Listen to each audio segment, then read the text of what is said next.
if, Hey, Holly, can I make my own recording of the meeting? sure.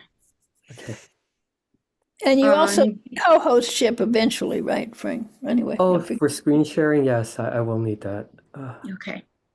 I'm gonna just call out your name. If you could please unmute and say yes or present. Nick, Present. Michael, Present. Laurie, Present. Helen, Present. Deborah, Present. Sheila, Present. Ingrid, Present. Harriet, Yes, present. Pauline, Yes. and I am here. 1, 2, 3, 4, 5, 6, 7, 8, 9, 10. That is 10 members present. We have established quorum. Thank you all for jumping on this meeting tonight. I'm gonna start off very quickly with just a brief discussion about members' terms. At our February meeting earlier this month, there were 5 members whose terms had expired. All 4 were present. Nick was not able to be at that meeting. However, his terms have also expired. And Nick, I'm sorry you weren't able to join us last week. Thank you for earlier in the month. Thank you for letting me know that. But you did confirm that you would like to be considered for another term of 3 years. I was just Yes. hoping you wouldn't mind sharing briefly with the members why you would like to be considered again. And then what will happen is, well, actually, if you could please confirm that, yes, you would like to be considered for another 3 years. Yes, I would like to be considered for another 3 years. Excellent, thank you. Just a couple of words of why you'd like to serve again, and then we'll vote, and then we can. Sure. I just want to continue being an advocate for my son and his classmates and all the kids that need help at the Kennedy School and elsewhere, and hope to keep working toward that. Thank you, Nick. We all appreciate your contributions to the commission. Does anyone have any questions for Nick before I do a roll call? No, I'm sorry. I was going to make something funny, of course. Just did a roll call. That was for to confirm that who was present for quorum. So I'm gonna put forth Motion? a motion to accept Nick's request to for consideration for 3 more terms. I'm going to go through and do a roll call vote of all those who are in either in favor or not in favor of Nick. I'm going to start the same way. Nick, how do you vote? Holly, can you repeat that? Sure. At our last meeting, we had several members whose terms had expired. And for everyone who was in the room, we all wanted to be reappointed. And the commission voted in favor of accepting all 4 of those members. And then a letter is written by the chair to the mayor with this information, which I did a couple weeks ago. And then the mayor is the person who decides who gets reappointed for another term. But we do provide that input as our commission. So we need to just do the same thing for Nick, who wasn't at our last meeting. So we're just voting to simply say, we all agree that if Nick wishes to be, we want him to continue with our commission. Is that right, Holly? Almost. Yes. Did we answer your question, Pauline? And who are we talking? I'm losing this. No, it's just that we got the information that 5 members of the commission. Yeah, I got that much. Okay, so this is just a confirmation of requesting and sending to the mayor that Nick would also like to continue. Okay. That's all. I didn't get who it was. No, it's Nick. It's Nick. Nick, okay. Okay? All right, Okay. let's do our roll call. We can't do aye. We have to do roll call. Okay. Nick? Yeah, I don't like the guy, but yeah, I give him a thumbs up. You're stealing Michael's humor. Michael, how do you vote? Give me, oh, there you go. Michael? Oh, I'm sorry. I said yes. I'll accept them. Yes. Excellent. Laurie, Yes. Helen, Yes. Deborah, Yes. Sheila, Yes. I'm a yes. Ingrid, Yes. Pauline, Pauline? Yes. Harriet, Yes. motion passes. Everyone is Yay. excited, Nick. I will write another letter and share it with everyone. The next thing is Disability Pride events. We voted at our last meeting for a speaker. Sorry, that was not Disability Pride. Forgive me, Michael. We have the Red Sox event coming up this year again, and we have gotten tickets. And last year we spent roughly $16,000. I would like us to approve the same budget for now. And if it goes over or under, we can revisit that.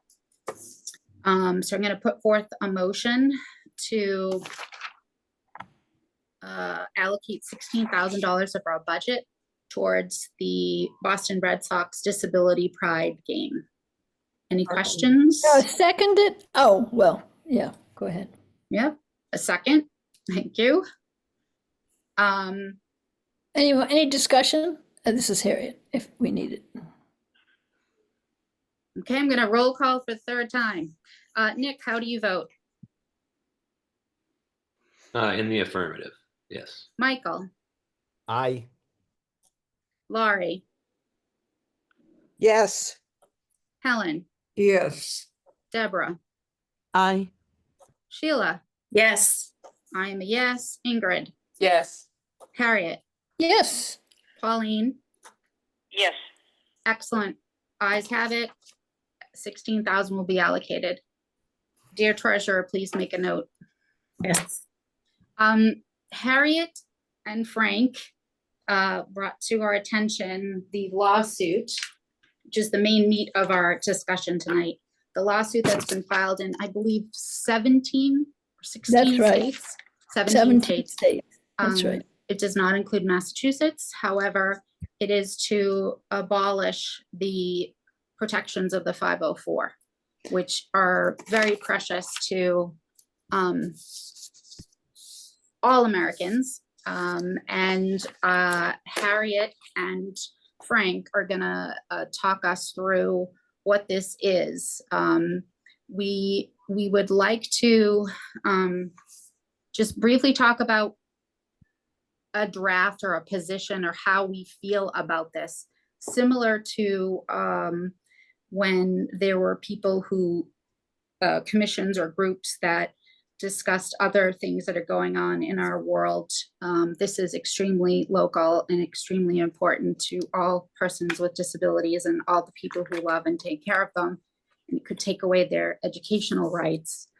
And I feel strongly, along with Harriet, that we need to discuss this tonight and come up with a plan of action or advocacy.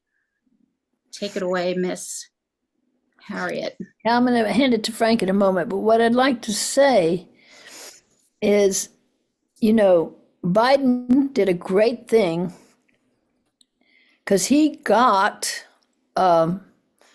trans into protections, like our protections. So it's actually inclusive of, you know, the whole 504. That's from 1973, the 1990 ADA, and the 1999 Olmstead Acts. So all the rights and privileges that we as people with individuals have through these rights, and now Biden fortunately extended it to transgender individuals. So it's a sweeping thing. And Frank, I think you should just take over and give a summary if you would like. And you said you might share your screen, right? Yes, that's right. Because Harry and I have drafted a letter which sort of summarizes what we know about this case and sort of what we know about what we can do about this. So, yes, I would like to screen share this. Let's see. And Frank is going to read it to us as well, Pauline, so we get info too.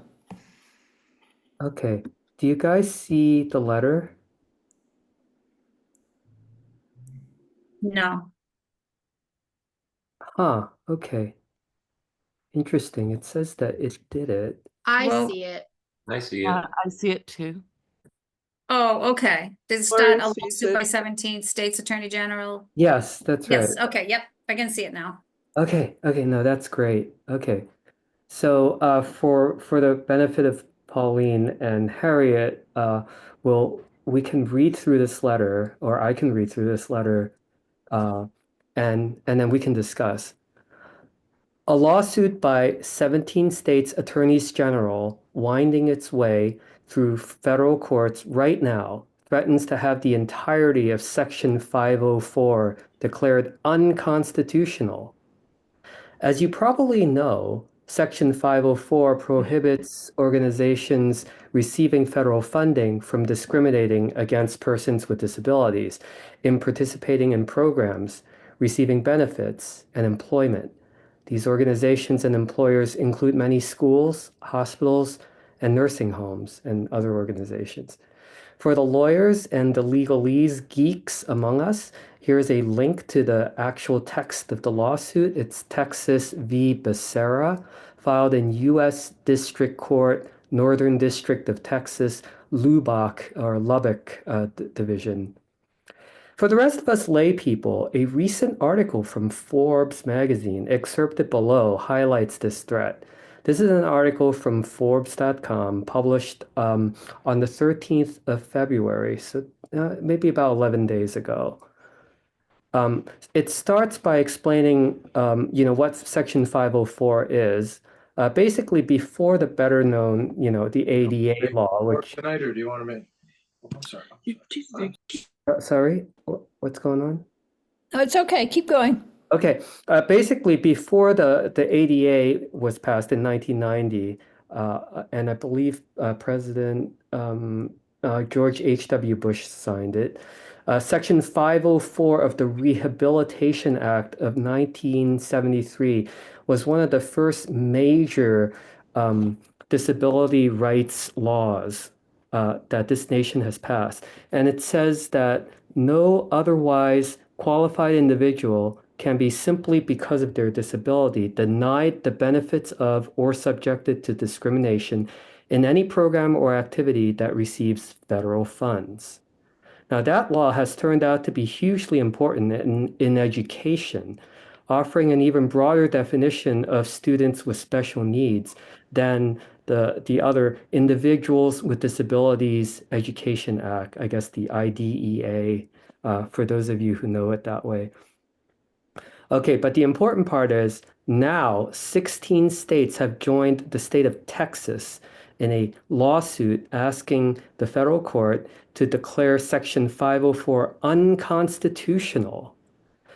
Now, on the surface, if you start reading this lawsuit on your own, the lawsuit appears to be one more battle over the rights of transgender citizens. Under the Biden administration, the Section 504 definition of disability was expanded to recognize that, in quotes, gender dysphoria may be considered a physical or mental impairment.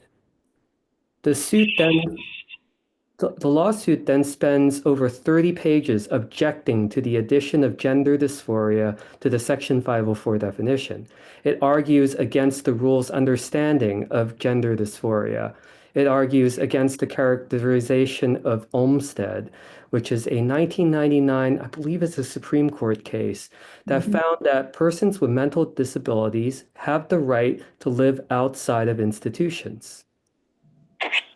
The lawsuit also argues that the new definition conflicts with the ADA. Then, on page 37, buried deep in this lawsuit. As it reached its third of 4 counts, the lawsuit switches gears, arguing for the elimination of Section 504 entirely. The suit argues that Section 504 is, in quotes, coercive, untethered to the federal interest in disability, and unfairly retroactive, and therefore unconstitutional. Now, 504 plans for students with special needs are common in all 50 states. Like an individualized education program or IEP, a 504 plan puts in place a specialized program and supports to help students with special needs succeed and ensures that they will not be discriminated against in classes or activities. Section 504 plans, 504 plans address a wide variety of needs, including visual impairment, diabetes, heart disease, epilepsy, depression, and ADHD.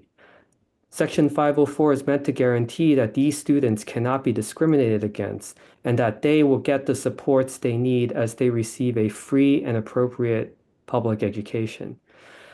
Attorneys general involved in the suit have argued that 504 plans are not at risk.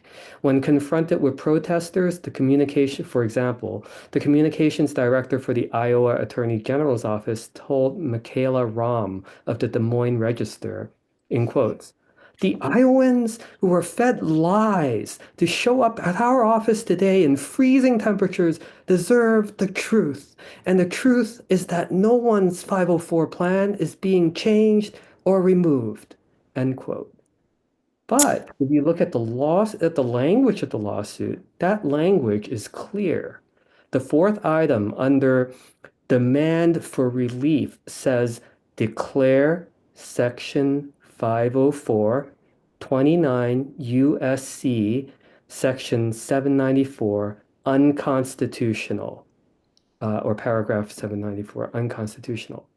For all intents and purposes, Section 504 would cease to exist, and with it, any requirements for states to meet the needs of students with special needs who currently benefit from 504 plans, or any such students in the future.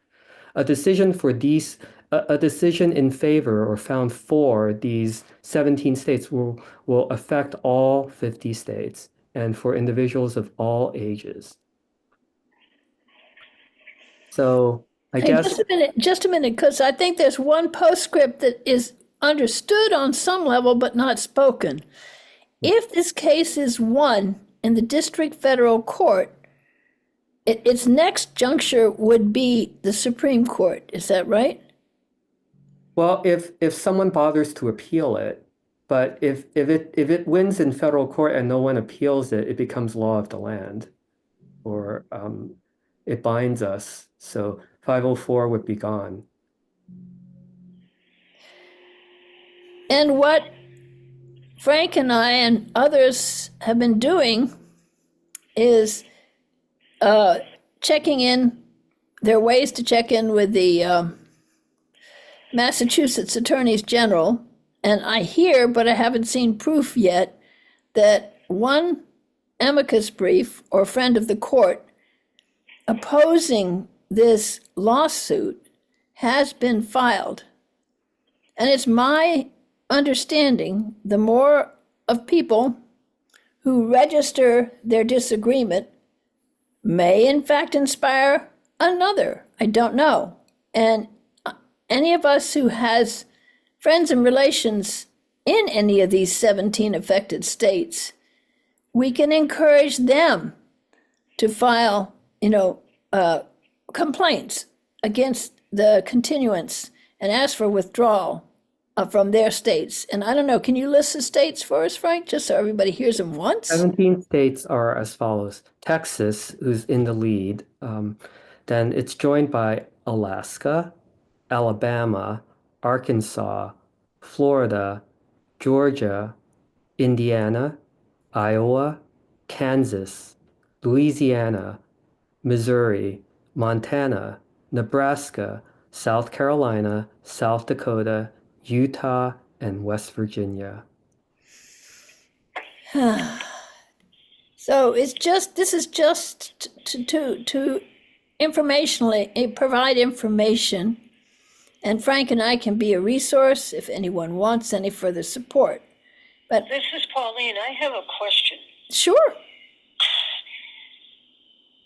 Since when does a person's gender have anything to do with disability? can I just interject this, Pauline? That's irrelevant. Yeah, No, but- wait. Whether you approve or agree with transgendered rights is not the point. Because No, but if they're using that to scuttle the whole law. that's correct. That's why we're here to share this information. Harriet, this is Michael. May I interject? I think I can answer her question. Go ahead. So there is something called the DSM-5.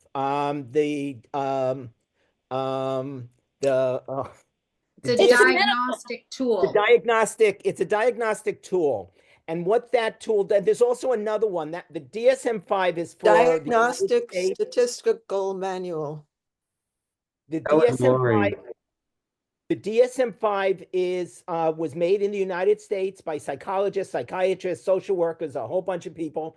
And there's another one called the ICD, which is an international guide to help with disabilities. Gender dysphoria is considered a disability under those two guides that everybody uses to figure out which guide it is. So it has nothing to do with whether or not we approve of being transgender or not. It is that it is accepted just like anxiety because it has its own criteria that you have to meet to be able to be considered a disability. So it is considered a disability if you ask anybody who accepts the DSM-5 and the ICD. Does that help, Pauline?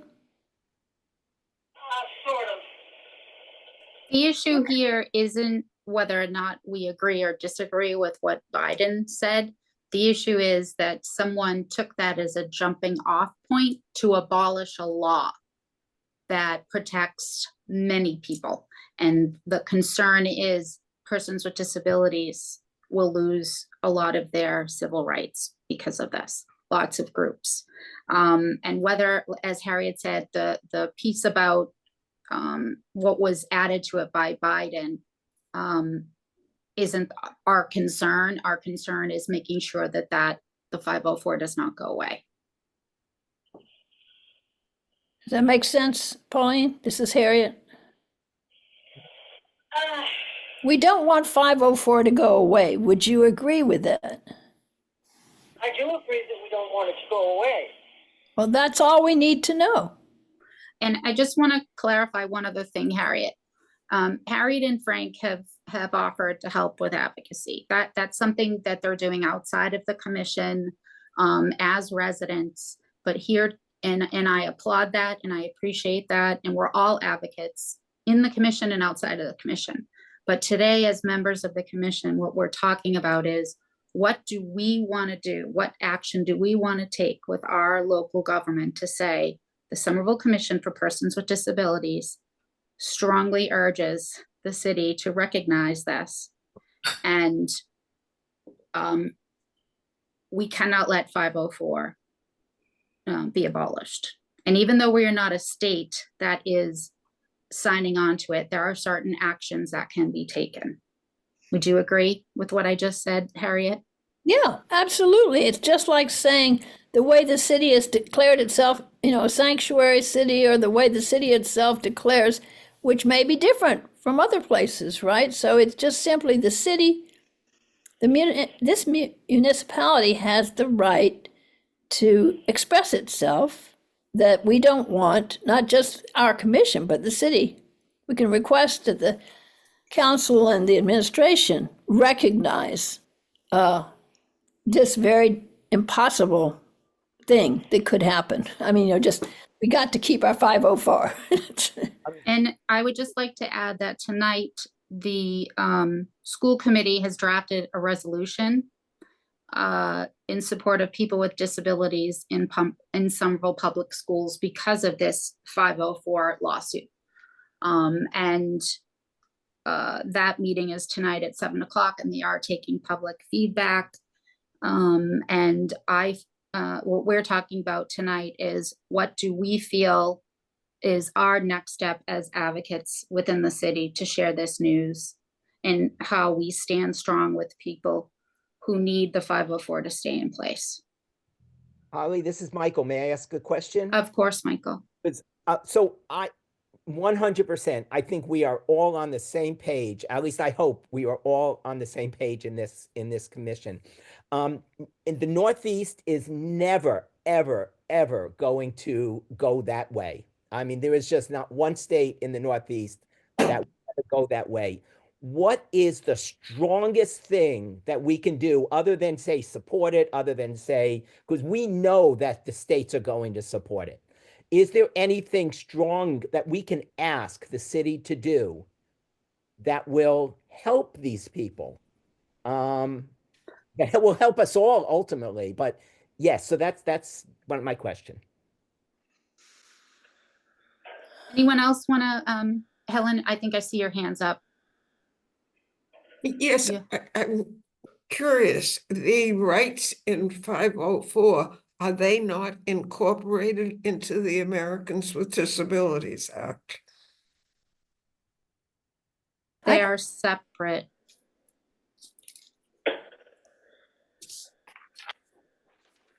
This is They are Harriet. separate, is that what you said?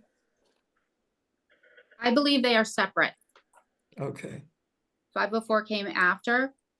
Excuse me, the ADA came Before. after the 504. Sorry, dyslexic moment.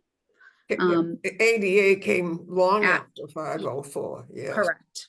This is Michael again. May I explain something to Helen through the chair? Sure. Okay, so when you receive special education services, again, that's also another law that that is set into place. You receive programs, you receive a lot of extra support because you need it because of your disability. The 504 plan helps a lot of people who need accommodations, who need support, that maybe they don't need direct service, but they need to have some kind of cushion. So they will lose that. And we cannot allow that to happen. Thank you, Michael, for explaining. Harriet, I see your hands up. Just 1 second. Anyone else, any of our other members, Ingrid, Nick, Deborah, Laurie, Sheila, Frank, who want to make another comment or have a question? Ingrid, through the chair, I don't want to, I just want to say that the trans issue or the trans thing is definitely just kind of a scapegoat that they're using to, it's just distraction. It's such a small portion of the population, and those people are extremely vulnerable, and to tie them into something of anger and vitriol that's actually going to take away the rights of other people, and they think they're being sneaky about it, to me is, we have to fight back against that kind of bold-faced tyranny, for lack of a better word. Thank you, Ingrid. Yeah. Any our other members who haven't spoke who want to add any comments?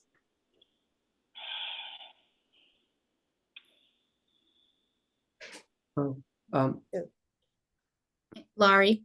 Yeah, I'm totally in support of, keeping this legal, and it's an outrage that they're using this. Thank you. Nick, I see you came on in living color. Did you want to speak? Oh, that was just to prove I was in the room. I have nothing further to add. Okay. Okay, can I get This is Pauline. I'm afraid I have to jump off, but I do support this. okay. Thank you, Pauline, for joining us. I appreciate your time tonight. We all do very much. Yes, we Okay, do. thank you. Okay, bye. Go ahead, Harriet. I just So want to the do a last- time check. It's 5:35. Okay, it's a short comment that may elucidate or may clear something up. If I don't forget it in the meanwhile, Here's, Frank, correct me if I don't have this right. Okay. It revokes the first Rehab Act, but my understanding was in that very process, it takes the teeth out from every subsequent act on disability. Is that not correct? Oh, you know, I'm not a lawyer, unfortunately.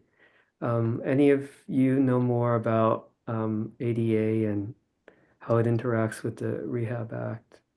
oh, I'm reading online about Section 504 of the Federal Rehab Act of 1973. And what it talks about it is that it prohibits entities that receive federal funding from discriminating based upon disability. And it gives an example. If it prevents a hospital from denying an organ transplant to people because they have a disability.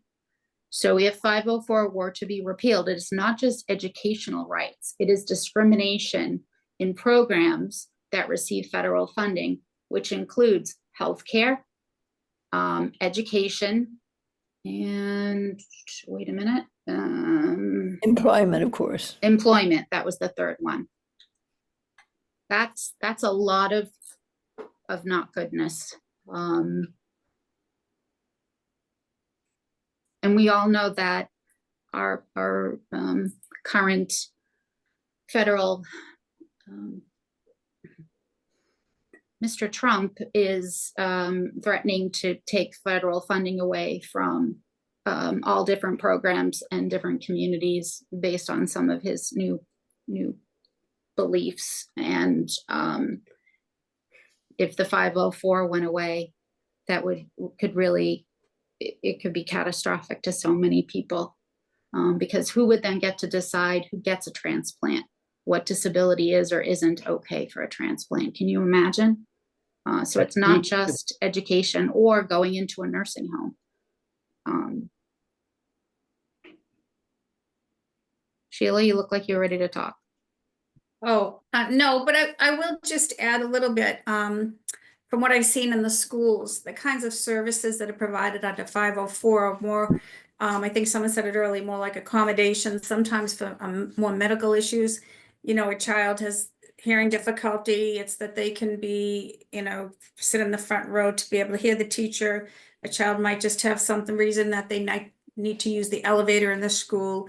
There are a lot of things, and they're not necessarily costly things, but it protects the right of the student to ask for that and to be granted those special accommodations. And to take them away, and a lot of those kids are in gen ed classes, but need something, some accommodation while in that class. And very often they are not, they don't rise to the level of some of the special education services students get with academic assistance and things like that.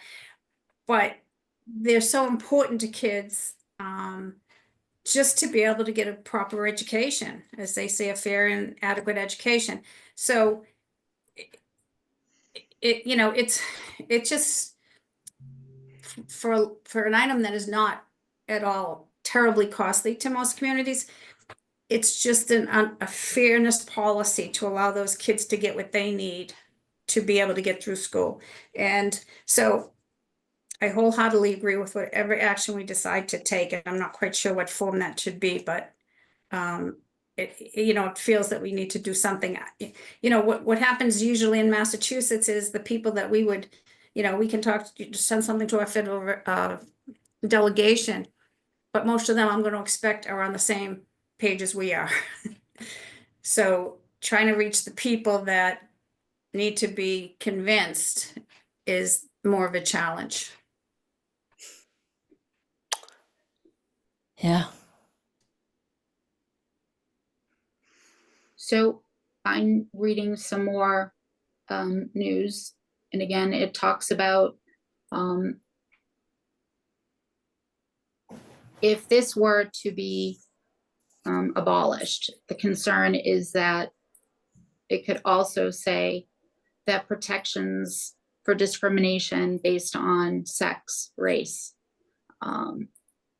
could also become the next target. But they see this as a slippery slope. Again, I'm paraphrasing what other people are saying. This is why we wanted to bring this to the body to discuss and to see what we as the Disability Commission within Somerville can do. And I think it's important that we bring this to the attention of our municipal government and ask them to take action, to make a statement, just like our city has in so many other times and in so many other vulnerable populations and other things that are going on.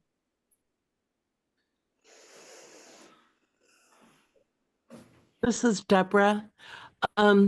Might it be useful to ask the city to make a proclamation that even in the event of a repeal of Section 504, that they are committed to providing services consistent with 504 legislation plans? I think a proclamation is a great idea. I'm looking at the draft resolution that is going tonight through the city, the school committee. I think that both of those ideas are fantastic.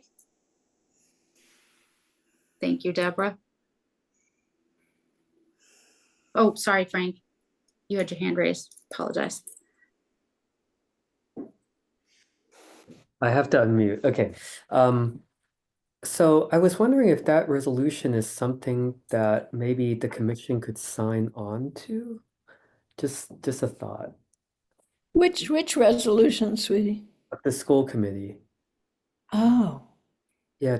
Do you have the text in front of you, Holly?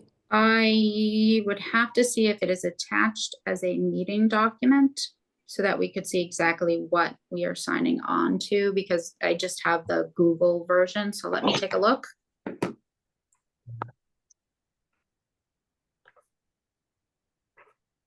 Any other ideas? I mean, I personally think that we should put something out there as the commission. And I think we should ask to get put on the next city council's meeting and have an item on there, which the legislative group can work through.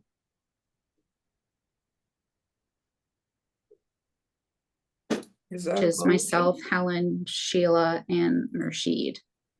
I'm sorry, I missed the last part of what you said. This is So our Harry. legislative group, which is myself, Sheila, Helen, and Rashid, Mhm. can work through a member of city council to add us to the agenda and to work with them on either a proclamation or a resolution, whichever they feel is appropriate. Hi, Sheila. Just a quick question. Do you know if the city council is taking any action as the school committee is tonight? I believe they're voting on it tonight. Have we heard anything from the city council about a similar action being taken? I have not, but that would be the first thing that we would want to ask. But I feel we should have something posted on our webpage. Yes. And I think that the Somerville paper should also be, posting things about this. I have not seen Somerville's news pick up on the 504. I only saw an article in Forbes, maybe the Globe. But I think it's important. We need people to know what's happening. And Anne and Mary, it's nice to have residents here in the meeting. Were you here tonight because of this item on the agenda? Not this item, no. Oh, hi, my name is Ann. I'm here because is there going to be an item for the street and sidewalk safety? Oh, Huh? Yes? may I ask a question? Is that on Of the course, agenda? Harriet. Okay. So are you a part of SAS? Is that right? No, my name is Ann Kamar. I'm a 48-year resident of Somerville, and I am on the Union Square Neighborhood Council, but I thought there was going to be a street and sidewalk for not on this agenda. Okay. Okay. We got a message that it was. Okay. Thank Through the chair, Mary, there, should be. 1 second, Harry. Mary, are you also part of the Union Square group? Yes. Well, thank you both for being here tonight. And And Mass Senior Action too, or Mass Senior Action. So Yes. okay. Thank you.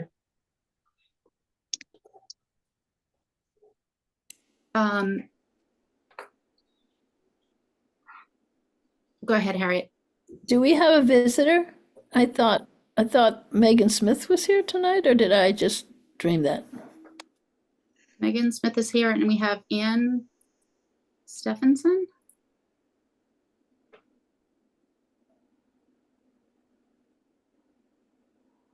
Ann? Harriet, yes, I'm here listening in. Nice to see you. Thank you. Ann, are you also part of Union Square? No, I'm not. I'm part of Mass Senior Action. Nice to meet all of you. Thank you for being Thank here you. tonight. Thank you. So you were alerted that we had an item regarding sidewalks on our agenda tonight? Yes, we were. Yes, we were. It was just, with the snow, the Somerville sidewalks, which are difficult to begin with, have become even more so. So that was our impression, was that there was a possibility for us to be on your agenda. Yeah. I'm sorry. We have about 15 minutes left to talk through and vote on what we're gonna do next about the 504. And we can talk outside of this about the sidewalks. I would like to add that I also am concerned. I'm sure everyone here is. It's been a terrible winter. It doesn't seem to be getting any better. Things are melting and then freezing, and it's very dangerous for cars and people who walk and people who use mobility devices and wheelchairs.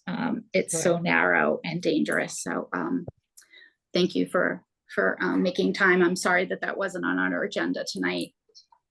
Well, Holly? Yes, Harry, please go ahead. Through you, which doesn't mean we can't have this as a item on another agenda. If the commissioners and you and others would like to discuss it. Is that correct, Holly? Correct. I'm gonna put in the chat my email.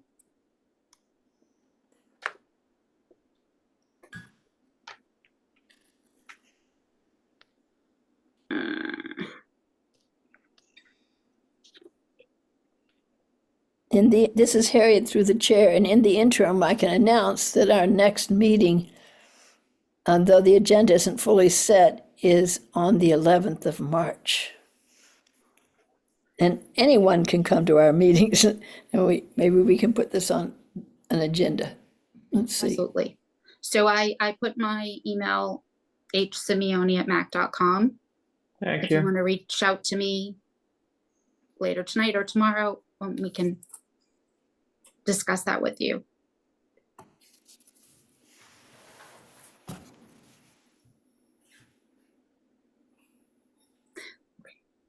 We're gonna go right back to, no, I won't go away, to the matter at hand. Harry, do you want to take a vote that, do you want to propose a motion? Yeah, this is Harriet through the chair. I'd like to make a motion that we draft a letter, I think, but I mean, to the mayor's office and to the city council. I'm not sure about the exactitude, but as a commission, are all of us or any of us in favor of communicating with city government to request city declaration or city support for not allowing, or I forget the right wording, but so that the city itself says we take on supporting that 504 shall not be repealed. Now, please, through you, Holly to Holly, correct my wording. I'm just trying to think on my feet. I think it was perfect. Will anyone second it for me? I will second it. I never second anything, and Michael will second it. No, Looks like I'm asking if there's a discussion before we second it and vote. absolutely. We have a second and open up for discussion. Because this is Michael. I would like to, so there were two things. One, would that preclude Holly and the committee going to the meeting and asking? Because that's what I thought you were going to go to the meeting and ask for something like that. Because I think going in person would be stronger than sending a letter. But I also like through the chair, I love what Deborah said. I thought Deborah's idea was fantastic. To see about, you know, are they willing to go to the level of saying, yes, we will still support people with disabilities if something bad does happen. So I would want to add that as well. If that would just be the two things I would say. Thank you for that feedback and input, Michael. Would anyone else like to add to the discussion? Okay, I'm just gonna restate what your motion, Harriet. Please And do. that is that we, as the commission,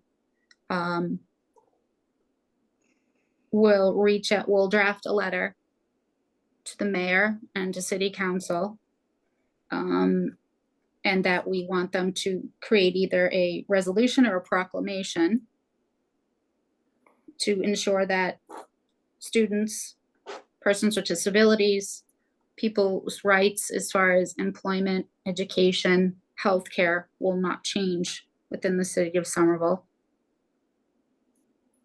And work with us to draft either a proclamation or a resolution to that. I do not have the skills to draft a resolution or a proclamation. That needs to be done by a member of city council or a member of the mayor's team, however that may be. And I feel like the legislative group should be the one to draft a very simple letter as the commission stating these facts. So that is, that's the first piece, Michael.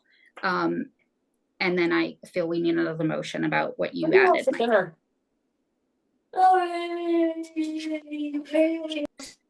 So we have a second. There isn't any other discussion. I'm going to put it to a vote. My piece of paper with my list. Okay, Michael. So I do apologize, though. I think the way you stated it sounded like what I did add on. Would that be correct? The way you stated it just now? So that's a separate piece that we'll vote on? Okay, because it sounded like what you just said was what it was that I was saying about a proclamation that it would continue if something happened. Yes, we want, so yes, I restated it that there would be either a proclamation or a resolution. But you also mentioned, did that mean that the members could or could not appear in city council? And I wanted us to discuss that piece separately. Okay. Then aye.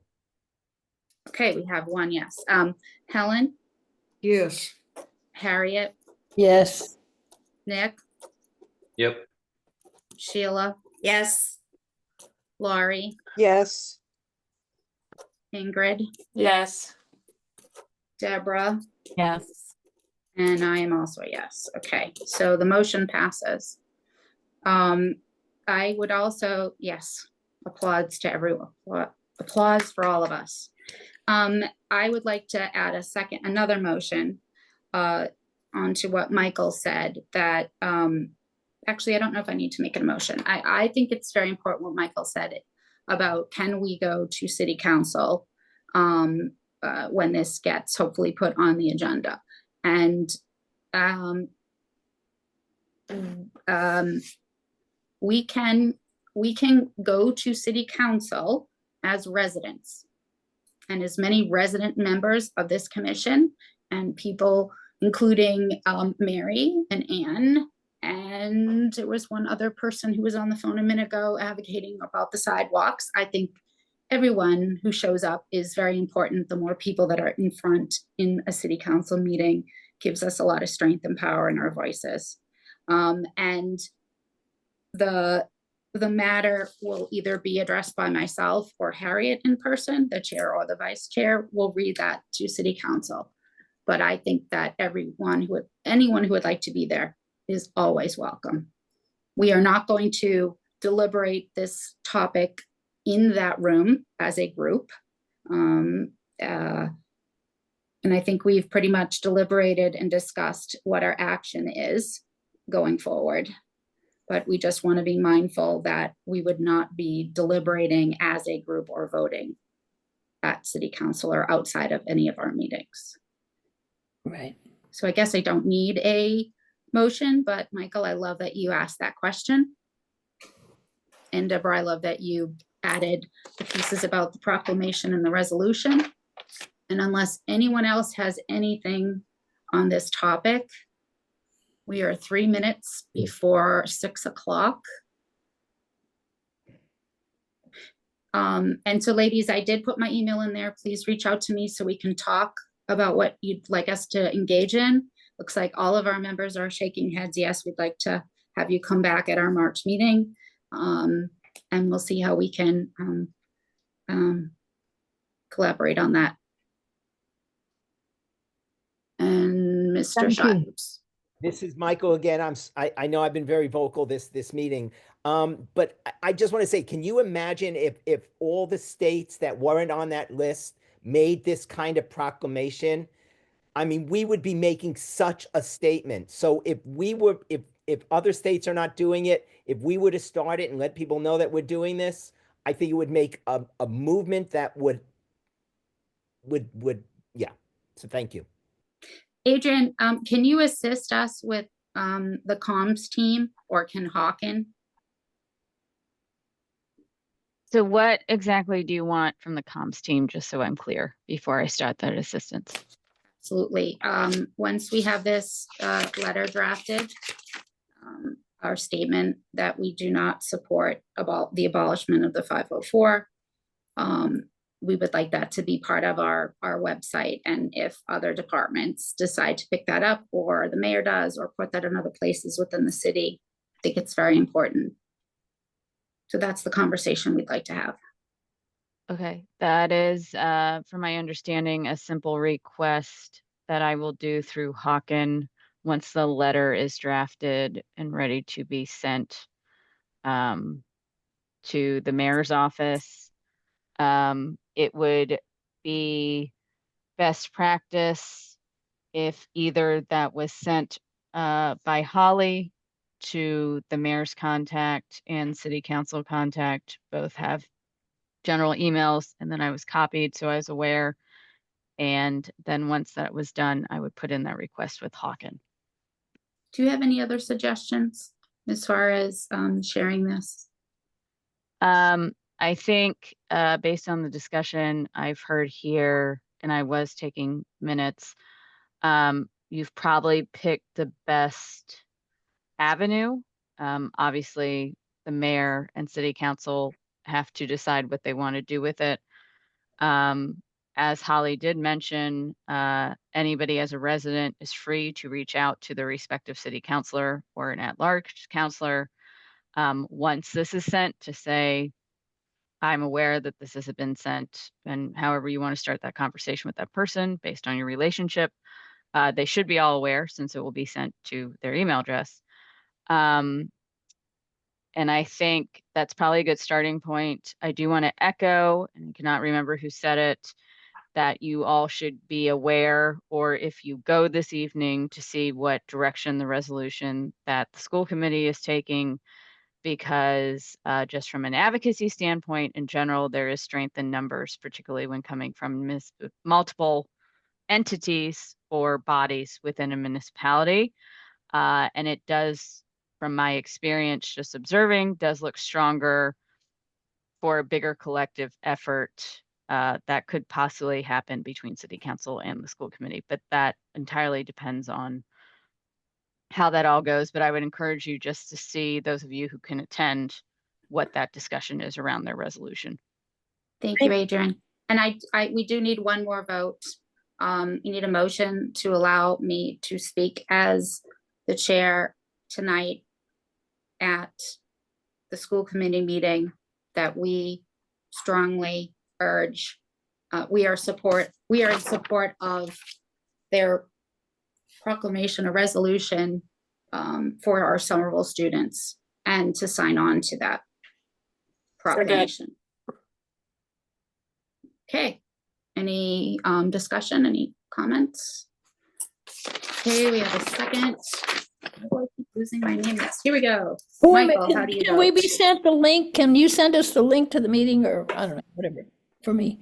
All right, go ahead. Roll call. This is Michael? Michael. Aye. Helen, Yes. Harriet, Yes. Nick, Yep. Sheila, Yes. Laurie, Yes. Ingrid, Yes. Deborah, Aye. and Harriet. Yes. Sorry, and Holly. Yes. Forget myself. Okay, all votes are in favor. Thank you all for joining. Thank you all of our guests tonight. Everyone have a good night. Drive safely. Hopefully I will see you. You have to register to even in person give public comments if you decide to give a public comment as a resident, not as a member of the commission. Bye, everyone. Bye. Bye. Meeting adjourned.